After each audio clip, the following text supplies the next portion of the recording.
My name is Rebecca Ellis. I'm the State Director for Senator Welch.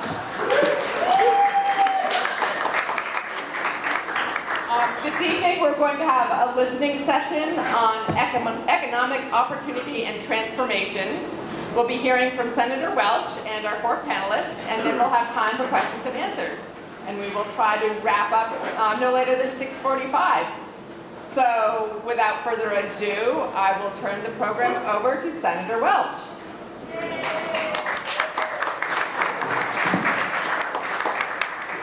Thank you very much. Where's my beer? I had such a good time here a while ago with the fantastic. Well, I better wait until I show I can behave a little bit. Thanks for asking. The beer here is great, as we all know. And, you know, it's part of the transformation of Winooski. I mean, you can't have a really cool city without really good beer, right? So I want to thank our host and all the servers here for the fantastic work that you do, and it's really fun to be here. And I've been here before when you were serving Peter's Pilsner. It was pretty tasty. So thank you. But you know, the other thing I want to say is it's just amazing to see what progress this city has made. It's really quite astonishing. I was in Congress for 16 years and made many stops here. Christine, you and I had a number of press conferences and we did, and then everything that's happened at the school is quite astonishing. You know, how many languages are spoken at the school? Oh, we keep getting new ones. So. Well, but you can imagine how much of a challenge that is. You know, these people, young folks, show up, they've got dreams, they're insecure, they don't even speak the language, and you can imagine what the challenge is to welcome those kids and to make them part of the community, and the Winooski School is doing it. So I've just been so gratified over the years to see the leadership in this town that it's just a huge challenge to have so many new people coming in, so much economic activity going on. How do you organize it? How do you get consensus among the citizens? How do you educate a very diverse population? How do you create a sense of community? And everything that I'm seeing is that the leadership here is accomplishing that. And you're becoming a model community. And it's so amazing to me to drive in. And each time I come, it's different, and there's more good news going on, and construction is now beginning, right? Just one of the things. But over the past several years, there's been over $100 million that's come in to Winooski. And we'll hear a little bit about that. Deke, you've been amazing on your leadership. I know you really have. Let's hear it for this woman. So, you know, one thing that's probably not known is how critical to the success of Winooski the Economic Development Agency has been, of USDA. And that is something you don't think of, that the Department of Agriculture and the wonderful work that Sarah does, because you normally think that the Agriculture Department and the Economic Development is just about agriculture and just about nutrition, and it is about agriculture and it is about nutrition, but it is also about economic development and making strong rural communities.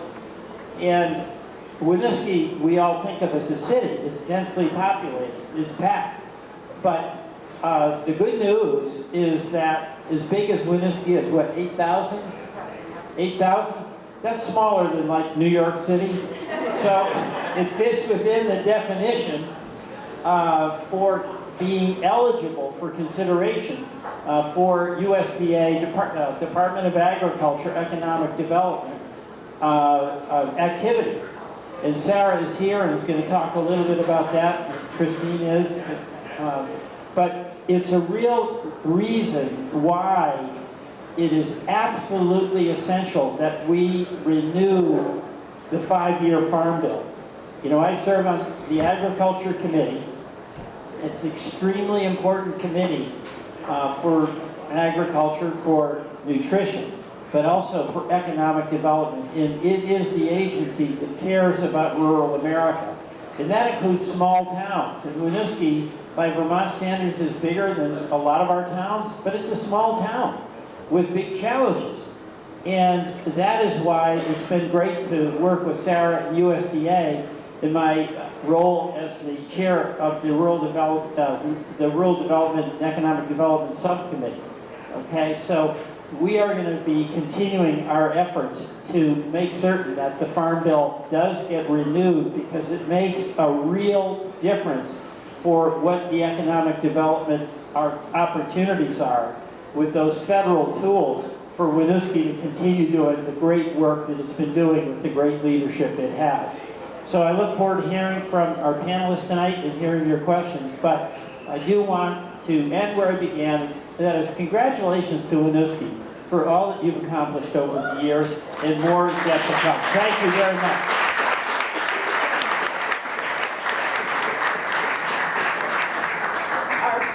Can you hear me? Yes. Okay, our first panelist this evening is Christine Lott, the mayor of the great city of Winooski.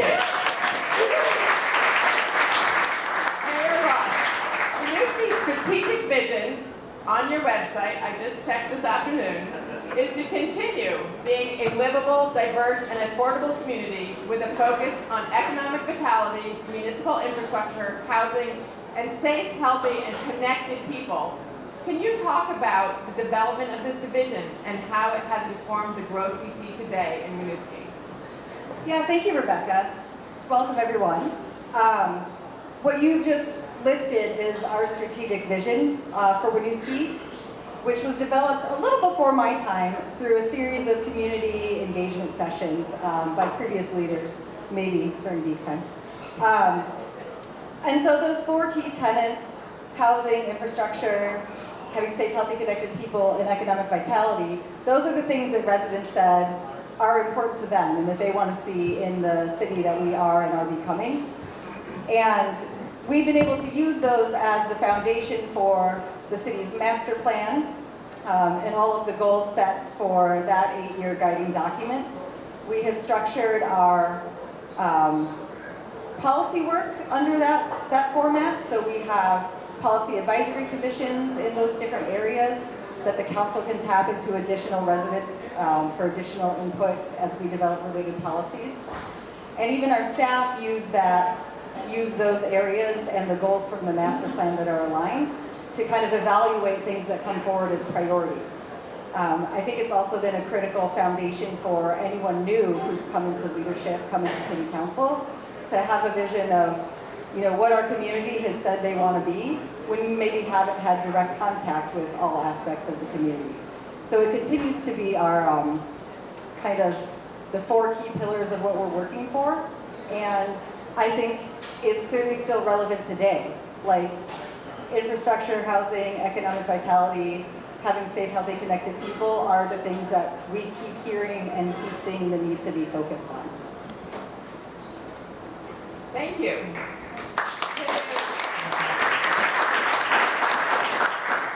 Our next panelist is Sarah Waring, the USDA Rural Development Director for Vermont and New Hampshire. Sarah, USDA Rural Development has played a central role in much of the redevelopment work that is happening in Winooski. Can you talk about some of USDA's investment in Winooski and why the partnership between the city and USDA has been so successful? What are the lessons we can learn from that success? Sure. Thanks so much, Rebecca. And thank you, Senator Welch, for once again being able to have conversations with people in public settings all around the state. It's such an important thing to be able to do, to hear from folks and to be able to talk in an open dialogue. So we all appreciate you hosting these sessions. Like Rebecca said, I work for USDA Rural Development. And USDA is huge, first of all. You think about USDA and you think about 3 Squares, Vermont. You think about meat inspection. Maybe you think about wildfires. Maybe you think about whether or not your local food hub is selling out of state and what kind of licenses they need to get. But there is an arm of USDA that is an amalgamation of the Farmers Home Administration and the funding that we used to give to our electric utilities and our railroads as they advanced westward across our country. And that arm is called rural development. The mission of rural development is to advance economic opportunity and improve the quality of life for rural communities. So that means we are actually an investor, right? We invest federal taxpayer dollars in small towns and small cities all over the country. And the way we do that is that we are focused on communities that cannot invest in themselves because they do not have the taxpayer base and they do not draw down private investment. So the federal government comes in to support those communities in building their infrastructure, building their business ecosystem, building their working landscape ecosystem, and building out essential community services and utilities by bringing money from across the country to invest in an individual place. So Winooski, as a quick example, is one of our most highly invested in small towns, cities, in the state of Vermont. The school expansion project is a project that actually caps the list for us in Vermont and New Hampshire as being the single biggest investment we have ever made in the history of our agency here at $57 million, which is a phenomenal transformational project. And one of the things that we are always looking for is projects that will last into the future. Projects that will take a community from maybe a place of resource loss, maybe a place of economic stagnation, into a place of economic vitality. So I'm going to say this with, I'm going to beg forgiveness from your mayor, but feel free to think of my face when you're stuck in traffic on Main Street this summer and next summer and however long it takes. Because the other project that we invested in, and we did it both underground and above ground, is your Main Street revitalization. So the wastewater and stormwater, the burying of various electrical lines, and the streetscaping, that's a $20 million plus federal investment of taxpayer dollars. So between those two, we're at almost $80 million in the city of Winooski alone.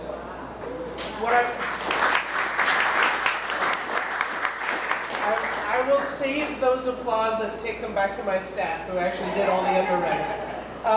What I will say, and to answer the second half of Rebecca's question, what does it take to be able to invest in a community?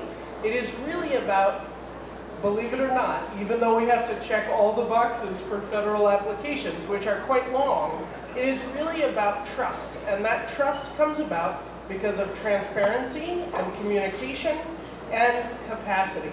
So one of the things that Winooski has that many of our small towns don't is an incredible leadership team and an incredible investment in your own town managers and city managers, your own elected officials, your city council, and the staff who you employ to be able to work with us on a daily, sometimes a daily basis to get through these applications and to get through the underwriting, the servicing, and the long-term commitment to paying back the federal government.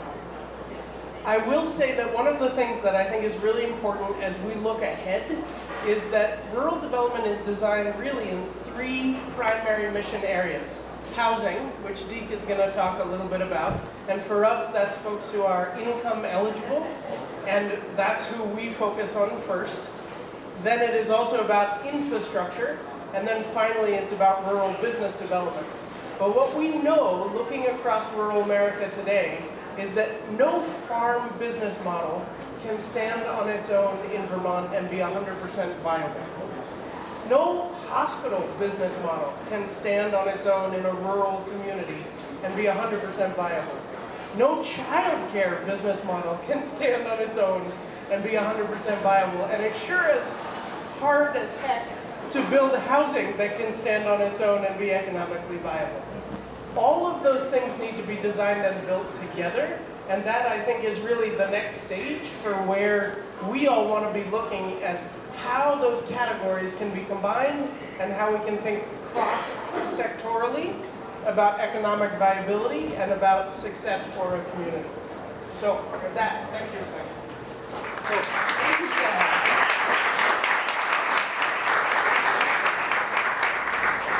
Our next speaker is Deep DeCaro, who currently serves as Executive Director of the Winooski Housing Authority.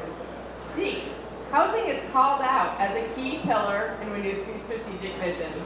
Why is housing so important to the future success of Winooski, and how can federal housing programs help the city meet its goals?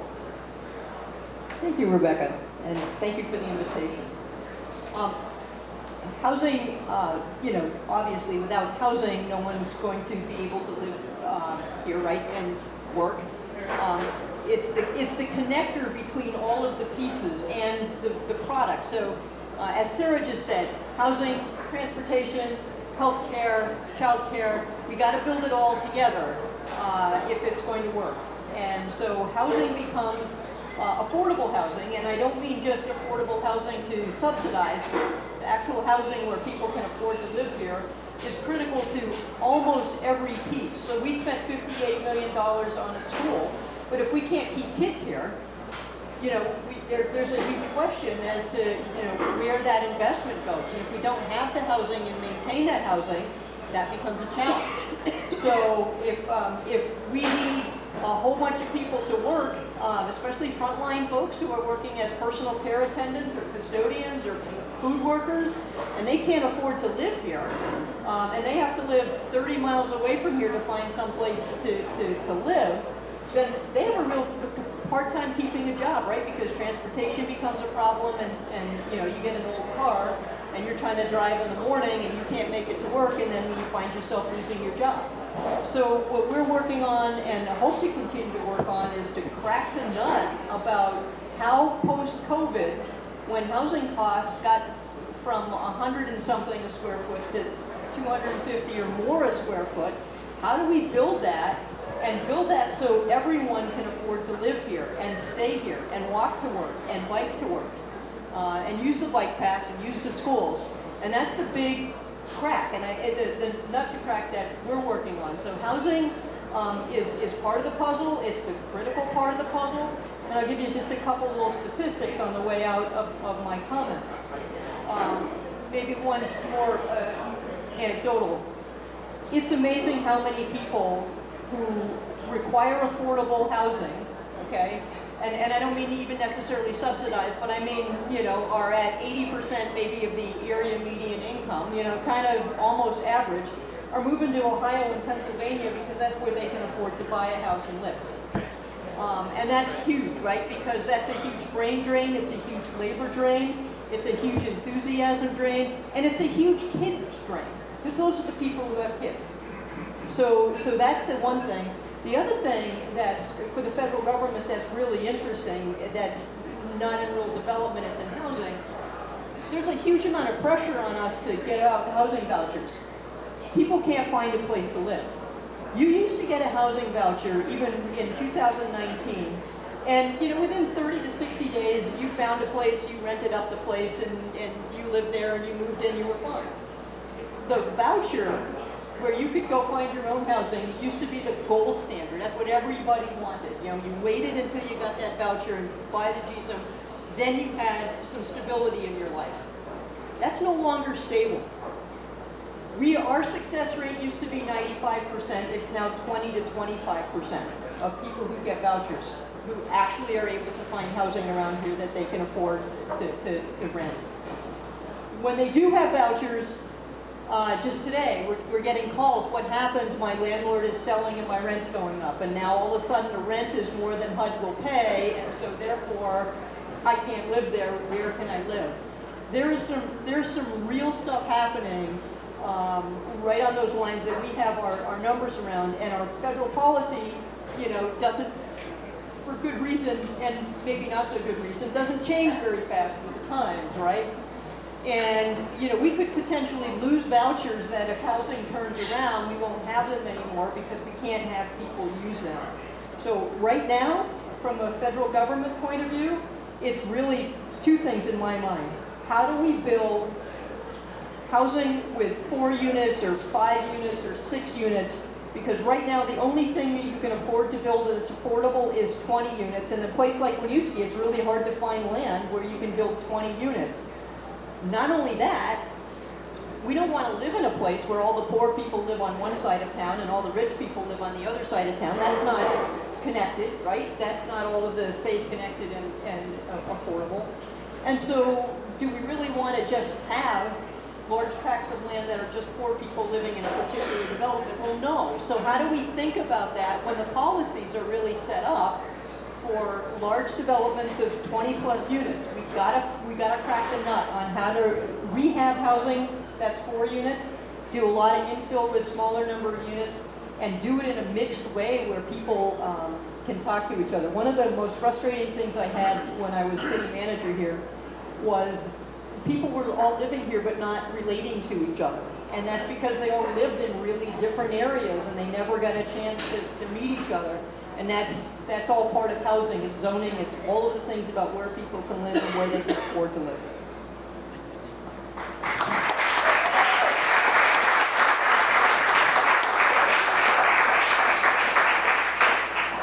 Thank you, Dee. We have one more speaker, and after our final speaker, we'll have time for questions and answers. And because it's a little hard to hear in this space, I encourage you to come up to this microphone to ask your questions. So feel free to start coming up now if you have a question. Our final panelist is Wilmer Chavarria, the Superintendent of Schools for the Winooski School District. Wilmer, we've heard about USDA support for the new middle and high school. Why was that investment in your students so important? And what impact do you think it will have on the long-term success of the city? And what more would you like to see done? I like that last part. Well, I'll try and make it brief because, you know, I'm sure you're excited to ask questions. I think I would like to invite everybody here, if you have not come over to visit us at the middle high school that you just referred to, please do, because the question is answered very easily by being there. You walk into the space that is so beautiful, and it keeps getting beautiful because we keep putting up murals and artwork and plants. And I always say that I believe that no matter who you are, where you come from, what age you are, you deserve dignity. And the place where our students spend most of their days nowadays is a place where they feel they have dignity, that like their worth is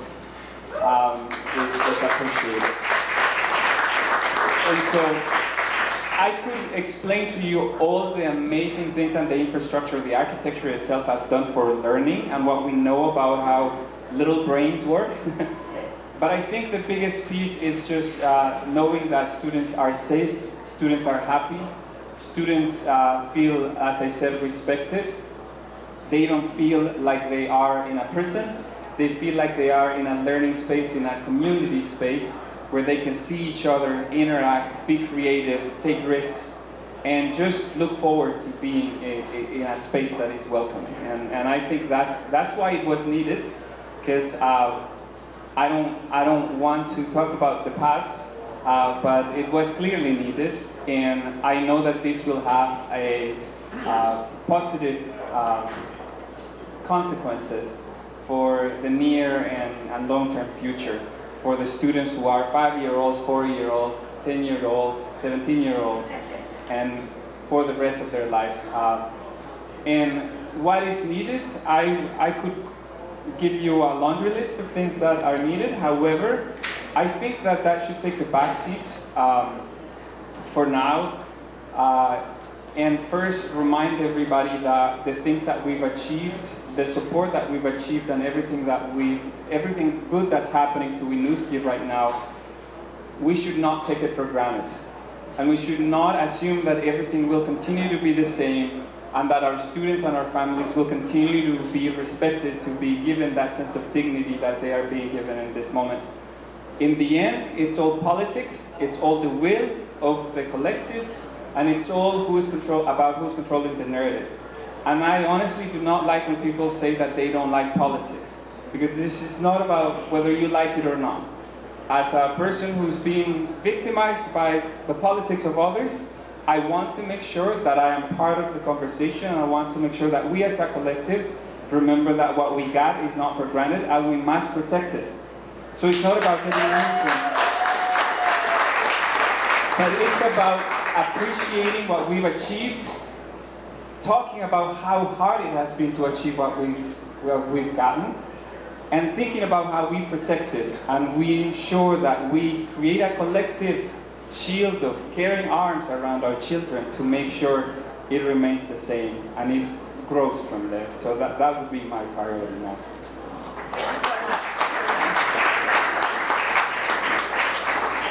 So we'll start questions and answers now, and when you come up to the mic, please state your name and also try to keep your question to 1 or 2 minutes so that we can have everybody who wants to ask a question and have the time to answer. Thank you for coming tonight. Thank you for taking our questions. So I have 3 things I'd like you to take back to Washington. First of all, we need to cut government spending. We are running a $1.7 trillion deficit this year, on top of $34 trillion in debt. In about 2 years, interest alone will consume more of our budget than the Defense Department. That's just outrageous. Okay, we are running 100 miles an hour down an economic highway that says bridge out, and there's no solution. You know, and this is not a Democratic Republican thing. This is happening across multiple administrations. It's time to stop it. We must balance our budget. And taxes are not the answer. The average American family is paying what, 45% income tax, 6% Social Security, 3.5% Medicare tax, state income tax, property tax, sales tax. Over 50% of your income is now going to the government. That's enough. And it's not about the billionaires, like Cody will tell you. You could take the entire net worth of every billionaire in this country, and it wouldn't solve this year's deficit. Okay, the answer is to cut spending. There's nothing that's non-discretionary except our interest payments. Okay. Second is secure the border. What's happening is just unbelievable. Millions upon millions of illegal immigrants coming here, consuming housing, consuming medical care, our schools. It has to stop. We need to put pressure on Mexico, who can stop this before they get to our border. We have huge economic leverage on Mexico, and we're not using it. Okay, that needs to stop. And then we need to look at expediting the removal of those people who are dangerous and go back to their countries and apply illegally through the process to come here. And the third is to protect the Second Amendment. Okay, enough about legal government. What we need to do is enforce the laws on our books today. How many times on TV, Isabel, you see these stories all the time? The guy's been arrested 27 times, and he's not in jail. Using a violent crime. That's got to stop. So I hope you take those back and share them with Becca and Cody as well. Thank you.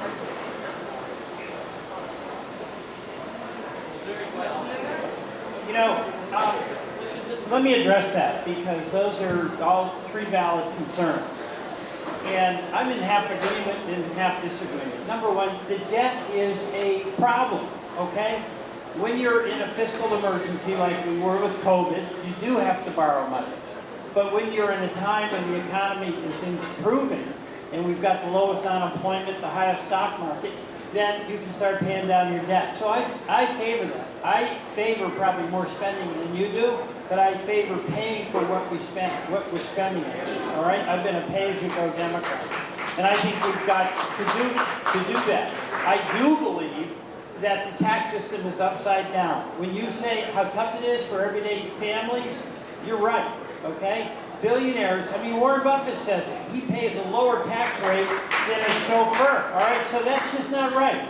It's not right. And so you and I may disagree on that. So revenues has to be part of it.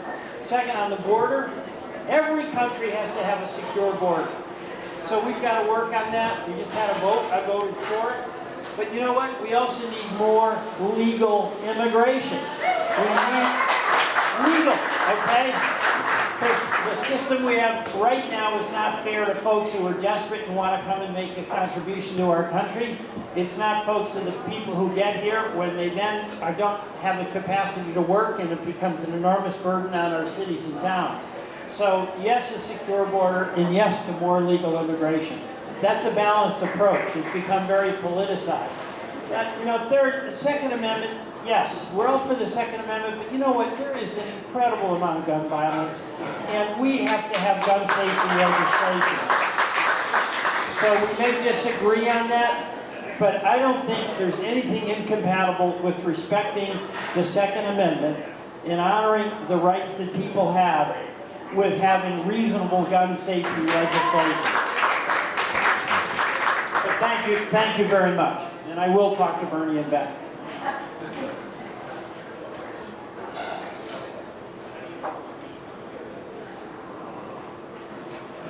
Hello everyone, thank you for being here.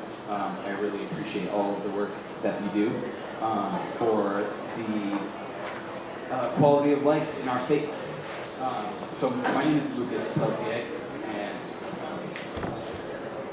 I live in Winooski currently. I've lived in Winooski for a few years now, and I grew up in South Burlington, so this area is no stranger to me. I've seen it definitely become more populated. It's a nice area, and so what I really would like to talk about is transit equity and how that affects both housing equity and educational equity.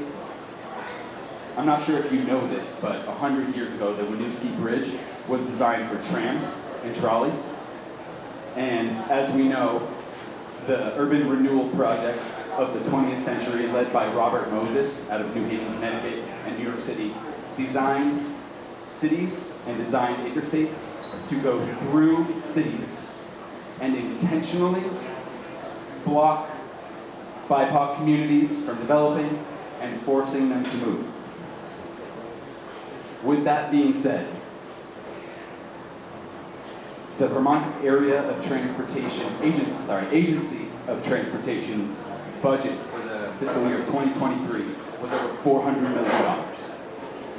And very little of that is being used for dedicated bus lanes or for proper rail transit.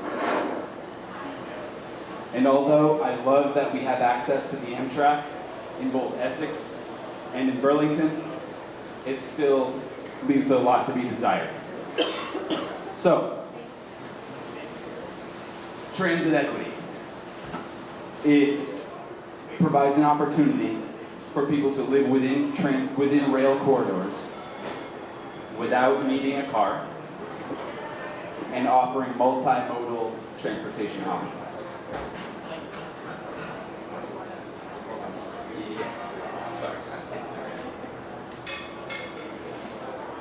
I would just like to read you one quote from the National Association of City Transport Officials. It says, "Transit has the highest capacity for moving people in a constrained space, where a single travel lane of private vehicle traffic on an urban street might move 600 to 1,600 people per hour, assuming 1 to 2 passengers per vehicle and 600 to 800 vehicles per hour. A dedicated bus lane can carry up to 8,000 passengers per hour. A transitway lane can serve up to 25,000 people per hour, per travel direction." So my question is, what are we willing to do in the state and in Winooski itself to use federal funds from the bipartisan infrastructure law, from which there are $5 billion in rural area formula grants for bolstering non-existent transit systems? What are we willing to do to improve the quality of life for people in this community and in this state? Thanks. I can start.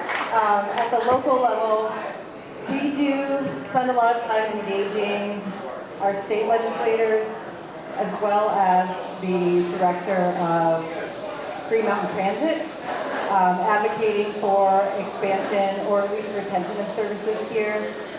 We have baked into our zoning regulations incentives to encourage private developers to add infrastructure that supports bus, bike, and other multimodal options.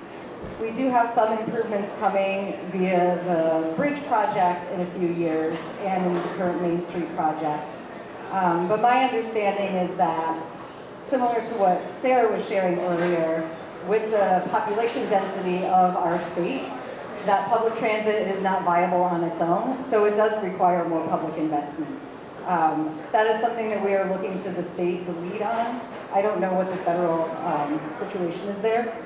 Well, first of all, what I like about your point is, wouldn't it be better if we walked more, rode more, took a bus more, got out of our cars more? Wouldn't that be good?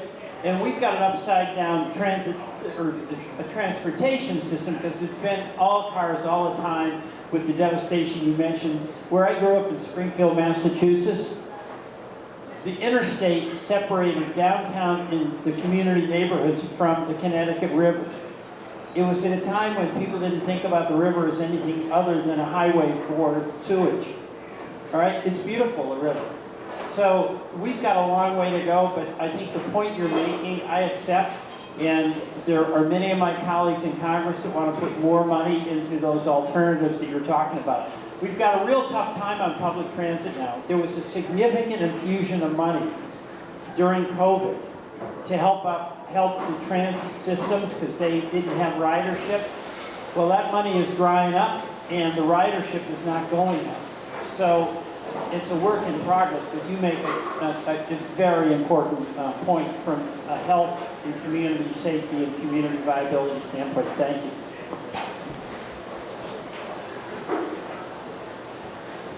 I'm Greg Watt.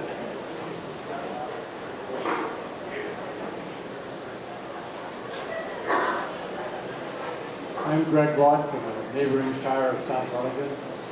I want to thank you, Senator, and the others who joined us, particularly Ms. Carter. I spent 45 years in agriculture and the food industry, and I just kind of want to plant a seed tonight. One of the last things I did, I was special advisor to the Minister of Agriculture of Kosovo, a brand new country at the time. I actually brought him to Vermont for a week, thanks to USDA. We toured Vermont to see small farmer projects, what the state might do. Kosovo is the same. But I also toured with him to Austria. The Austrians showed him some interesting ideas that I think might be useful for Vermont. Austria invests in agriculture principally as part of its tourism model. Parts of the country are suitable for agriculture, but very much of it's the Alps. Like Vermont, not suitable for agriculture really. I mean, Vermont's not economically viable for most agricultural industries. They invested, they helped farmers turn their farmsteads into B&Bs. They subsidize them to sustain their agriculture, not to feed Austria, but for tourists to come and see things. Switzerland does the same thing. That's why you've got all the cows and the chalets and the Alps and all that. I think this is an interesting idea for Vermont because tourism is still a very interesting, viable model for Vermont, even if agriculture is mostly dead. So I just wanted to plant that seed for you to think about. Thank you. Yeah, thank you so much. It is a great point, and it's one of those things that I think our working landscapes are often missing as we define them, which is that diversification of business model. And tourism is one of those things that will help keep farm businesses viable over the long term. There are a couple challenges and a couple opportunities in that model. One challenge is that we have not classified our agricultural businesses as tourism businesses. They are classified in our federal government economic codes as agriculture and production.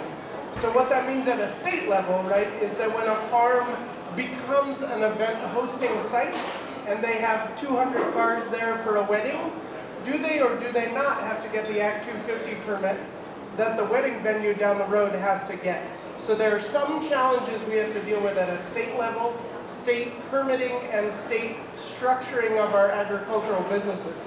But the other pieces really are coming at a federal level, and some of those pieces relate to how we can drag down the costs for our agricultural businesses no matter what activity they're engaging in. One of the programs that the Inflation Reduction Act has incentivized is the Rural Energy for America program that allows for grants to go to farm businesses to lower their energy costs by doing renewable energy work or energy efficiency work. Now, it doesn't matter what product they're making. It could really be for the wedding venue, right, that they're installing. But if they put solar panels on it, half of that project could be in grant form. So there is this sort of give and take between what a federal policy can do to incentivize diversified agriculture and what your state is going to have to do to make sure that those same investments can actually play out. The other thing that happens in Europe is the bio-districts, which I think are a really interesting model for us to think about, especially given our flood resilience conversations that are happening right now. So, I'm just going to add that agriculture is really key. I mean, the farmers are the custodians of our landscape, and it's so connected, as you mentioned, to tourism.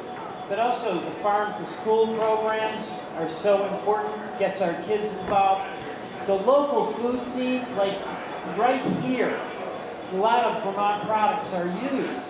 And what I've seen with the restaurants, in the bars that have opened up here in Winooski, by the way, you've got quite, you know, you can get a decent meal in Winooski and drink. But that's the creative economy as well, and it is what helps us get through the day. We know we're going to be able to come to right here at the end of the day. So this is very, very important. Thank you.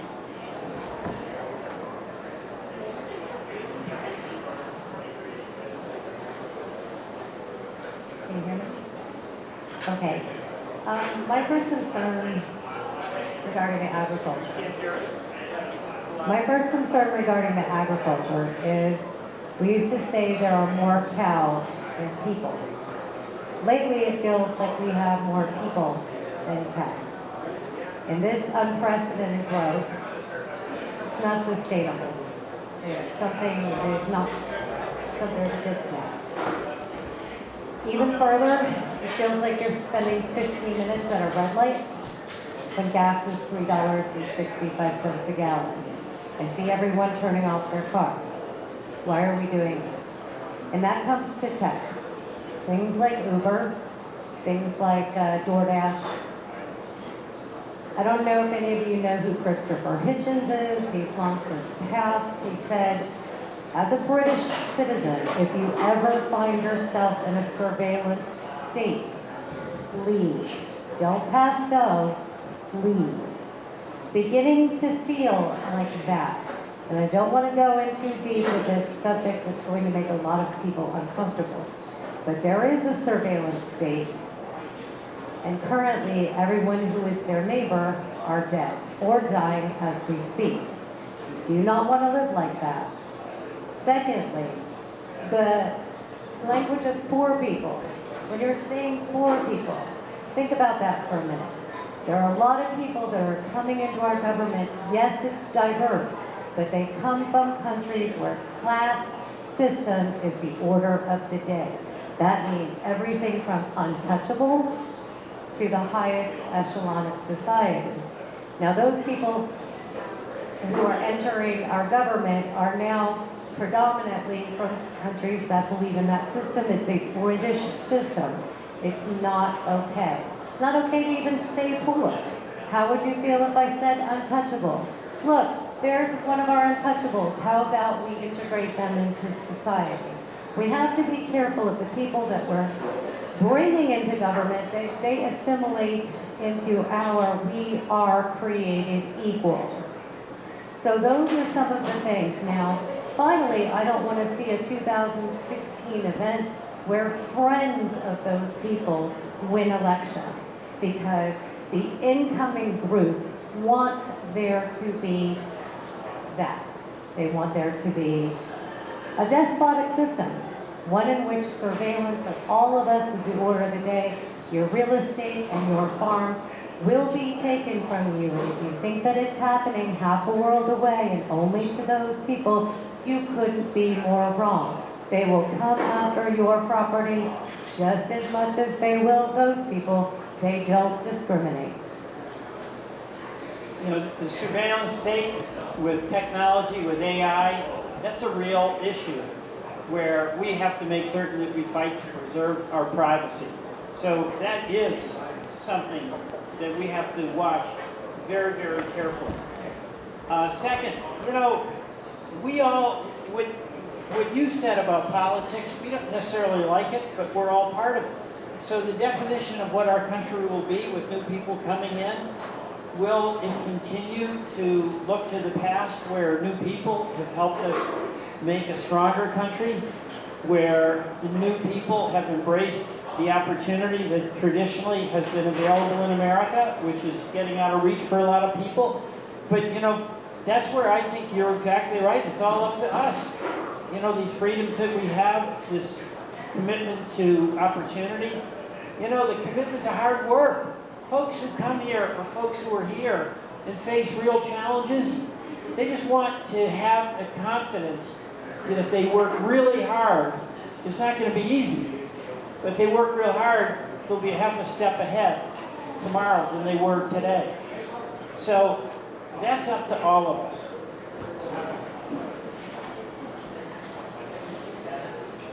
Hi, I'm Alex Messenger from Burlington, and I'm also a volunteer with the Vermont chapter of Citizens Pilot Lobby. We mentioned the Farm Bill at the outset of your talk, Senator Welch. And within the Farm Bill is $20 billion for climate-smart agricultural enforcement practices. I've personally spoken with 3 different farmers in Vermont who are having a hard time making that transition.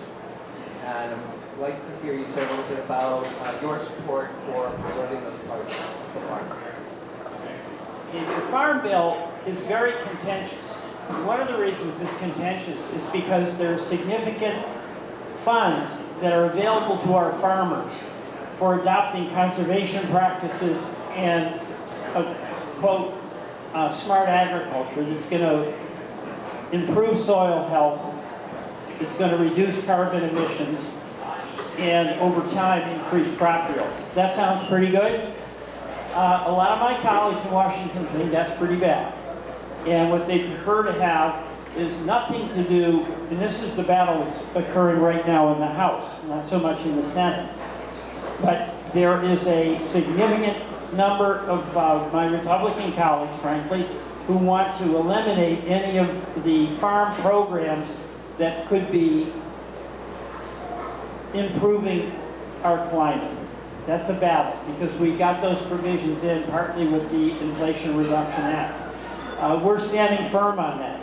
You know, I believe that agriculture, and Sarah, maybe you can speak to this as well, can be a contributor to the challenge we have in bringing down carbon emissions, not a cause of it. So I will defend those programs, not just for the climate, but for the benefit of our farmers who feel really great when they can feed America and when they can have better soil practices, more effective farming practices. Sarah, do you want to add anything on that? Yeah, thanks for the question. I'll just add, not only were there billions of dollars, right, for the climate smart ag and forestry programs, there were also billions of dollars for our electric utilities, right? So agriculture is a major contributor to climate change, but so is residential growth, so is commercial growth, so is transportation. So the other thing that the Inflation Reduction Act did was to incentivize electric utilities to build renewable generation stations and to build diversified and microgrid systems so that we can balance the agricultural load with our residential and commercial load, and in many cases our transportation. So the incentivization of EV charging stations and building those out, or of microgrids with renewable energy generation is happening at the same time. The Inflation Reduction Act, unfortunately, is not going to come around again, probably in my lifetime, right? But it is a critical moment for that investment in our electric utility structure so that the technologies exist to be able to continue to bring online those kinds of generation and sourcing. So what I would say is it has been well balanced. The challenge, of course, is that like many of these issues we're talking about, it's often an economy of scale issue. Whether it is the individuals who can't get on the bus because there are only 2 riders on the bus and it doesn't pan out economically, or whether it's an individual farmer who cannot afford to make those investments even with grant dollars, right? And that is part of the challenge, is driving those barriers to entry lower than they are right now.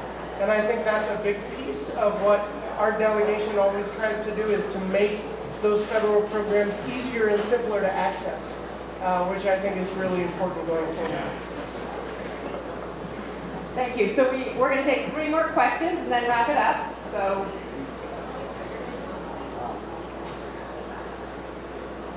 Hello, I'm Ernest Caswell, commonly known as Buster. It's a hard question.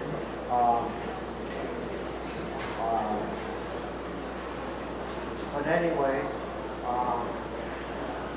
we need to bring people together, and we need to bring down barriers. We're in the city of Winooski, and the city of Winooski depends on people bringing Winooski food. Everybody involved in food needs a home closer to where they live. They don't live in Winooski. They're closer to where they work. My mother always described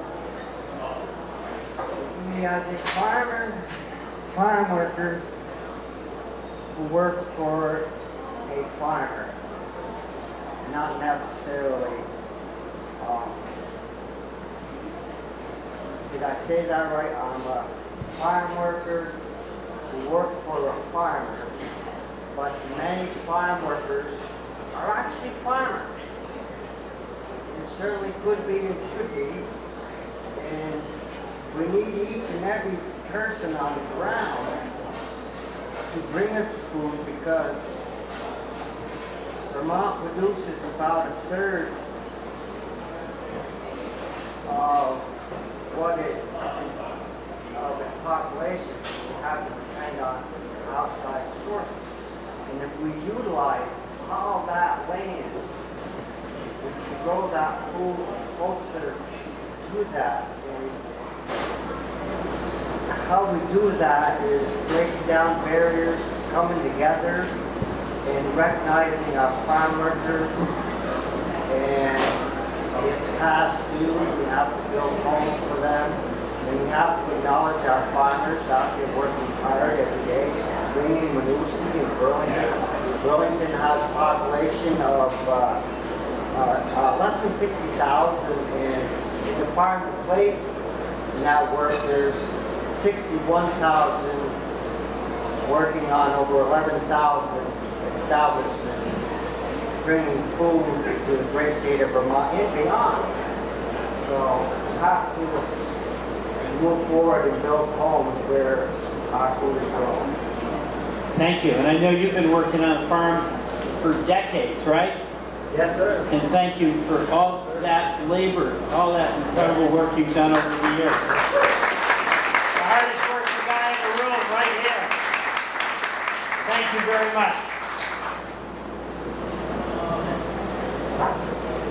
Hello, I'm Ken Albert from Shelburne, and I think what the initial talk about the economic development here going on in Winooski is I think a really positive example of the proper kind of economic policy.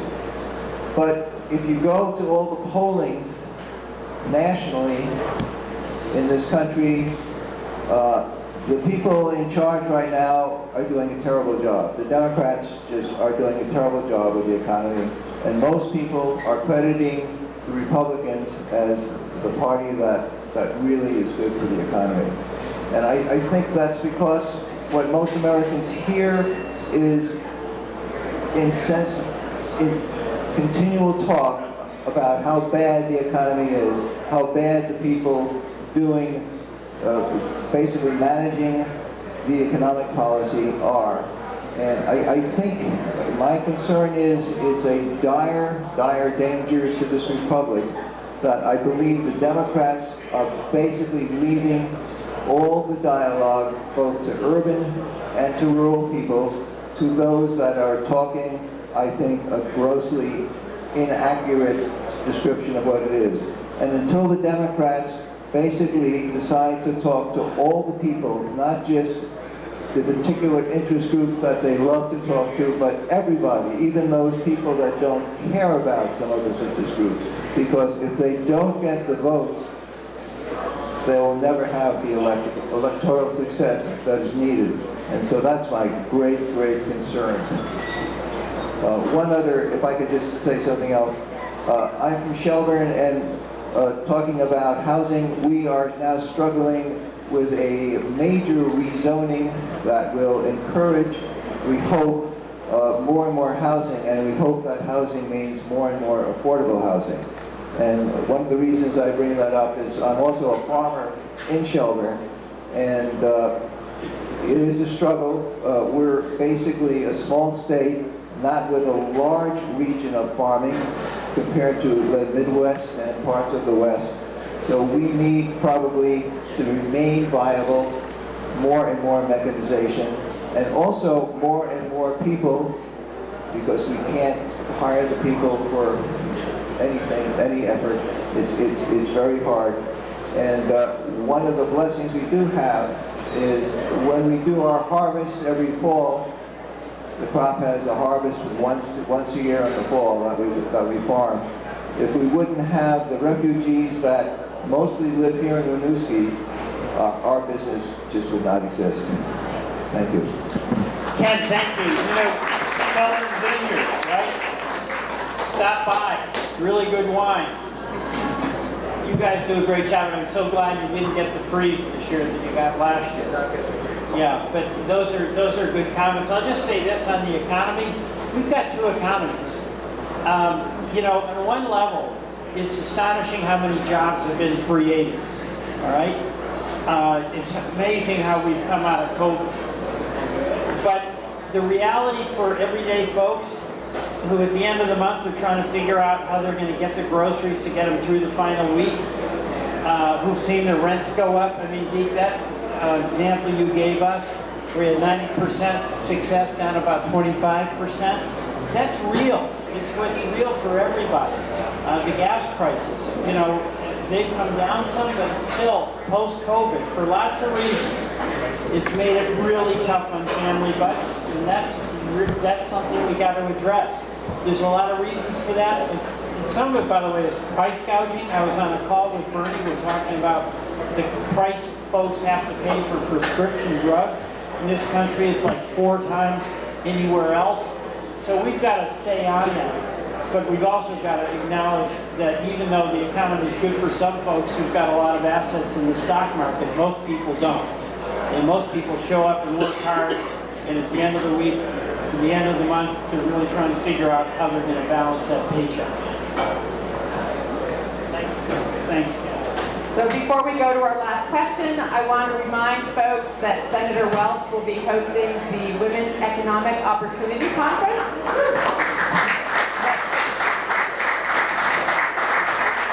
This will be next Saturday, June 8th at Vermont State University Randolph campus, and there's more information at the entryway. Thank you. Hey there, I'm Polo Nutino, and I am a social worker specializing in trauma-informed care for youth and elders. I'm also a candidate for governor. And I see the way, as Bess O'Brien's beautiful film, Just Getting By, just encapsulates your point. And I'm a former farmhand turned social worker. I wonder, so I applaud programs in Vermont like Head Start. I really believe and want to focus the rest of my career on preventative health, and including starting an all ages community center in Barrie with so many turning rusty storefronts. They've been empty for so long. And what do you say in this rural forum about those thousands and thousands and thousands of Vermonters of all ages struggling with undiagnosed or diagnosed depression, dementia, anxiety, economically driven or world-driven anxiety, who are not getting seen even by a primary care physician, or if they are, there's no psychiatrist even in their county who has patient time available, and if anything, it's going to be 15 minutes. So how do we bring that funding into our state so that we prevent all of these things that trauma causes, which are chronic health issues, that will just cripple our workforce and make things harder and harder. It's like, it all starts with screening for trauma, and it's actually not that hip to fund that because it is a cost savings, it seems. I don't know, it almost seems like there's a conspiracy around why aren't we doing more to treat trauma. I think it should be a first issue, so thank you. Well, you end with not an easy question, because the mental health challenges that people have are really significant and expanding. And it's everything from folks who've experienced trauma, who are then made to feel invisible, and they're isolated, and it gets worse, to kids who more than ever are thinking about suicide, and it's a lot related to social media. And you know, there's two approaches on this. One is to say we've got to have more mental health counselors available. I'm in favor of that, and I've voted for mental health parity, so that if you have health insurance, it has to include mental health as well. The funding is always a challenge. But you know, the other thing that I think is really, really, really important, and that is to create communities, which we're doing here in Winooski, because all of us are going to be lonely at times. Some of us, if we're lucky, we're not going to have the severe trauma that is so brutal for anyone who's been subject to that. But you know, the day-to-day work of having a good school where if we went up there, we'd see kids with happy faces, where Lots of counselors and mental health. and you've got counselors there. They've got a place to go to be seen. And what I see with folks who are isolated and get really depressed is they feel invisible. And that's why, again, there's an activism that each of us can have where we pay some attention to the people around us who need a little bit of a boost. So yes, with mental health counseling, but you know what? What's within our capacity is to try to create a community. And that's with businesses, like right here. This is a place people come to where they can kind of share frustrations, share hopes, try to talk through what some of their issues are. So everything that we can do to create a sense of community is really, in my view, as important as counseling to create a sense of well-being. And by the way, all of us at some point along the way are going to have our challenges that just seem to be overwhelming. And if we're lucky, we have somebody who came along in our life at that moment and said, Peter, you know, hang in, you know, we'll be okay. And you do. You pick yourself up and dust yourself off. But thanks for your advocacy and your sensitivity. And I really want to, you know, it's so wonderful to be in Winooski. You know, Christine, you've been mayor, and you've got your own family, and you've got your own business. And Sarah, you're all over the place, and you're a born and bred Vermonter and Deke. I remember being with you when you were town manager, and always everybody here had so much hope for the community, and now you're stepping in at this extraordinary school that is such a symbol of hope in the community. And you know, I gotta believe that this is what we need more of in this country. You know, a lot more of it. We used to be strong, that's what I think. So thank you all very much. Thank you, everyone. And we will be here afterwards to mingle. So if you have more questions, please feel free to come up and speak with us.